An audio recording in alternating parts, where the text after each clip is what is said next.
महाराष्ट्रात मोठ्या प्रमाणात जन्म प्रमाणपत्र घोटाळा उघडकीस आला आहे.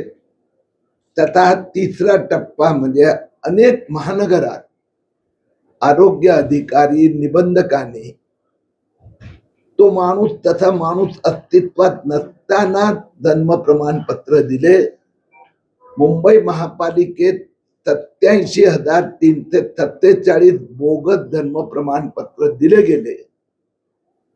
अशाच पद्धतीने आता महाराष्ट्रातल्या बाकी महापालिकेत मी स्वतः जाऊन तपास करतोय, चेक करतोय. या संबंधात उद्या महाराष्ट्राच्या आरोग्य मंत्रालयाने विशेष बैठक पण बोलवली आहे. मोठ्या प्रमाणात बांगलादेशी अशा पद्धतीने खोटं बोलून जन्म प्रमाणपत्र प्राप्त करत आहेत. गेल्या वर्षात देवेंद्र फडणवीस सरकारने 3 लाख जन्म प्रमाणपत्र रद्द केले आहे. आम्हाला भीती आहे की या जन्म प्रमाणपत्राचा उपयोग जो महाराष्ट्रात आता SIR सुरू होत आहे, त्या SIR मध्ये बांगलादेशी मतदार होण्यासाठी त्याचा उपयोग करणार.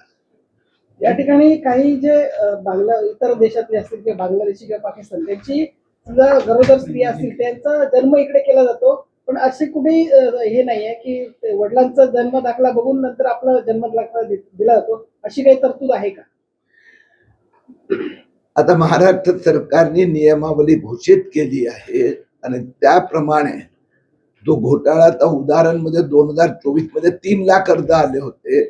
नवीन नियमावली आल्यानंतर या 2026च्या 4 महिन्यात सगळे मिळून महाराष्ट्रात 140 पण अर्ज आलेले नाही.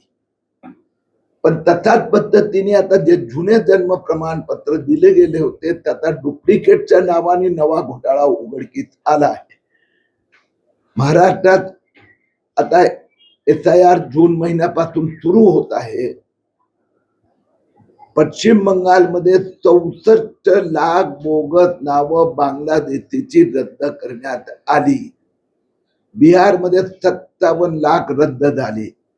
आम्हाला शंका आहे महाराष्ट्रात अशा प्रकाराने बोगस दुबार बांगलादेशी 50 लाख नावं मतदार यादीतून कट होणार.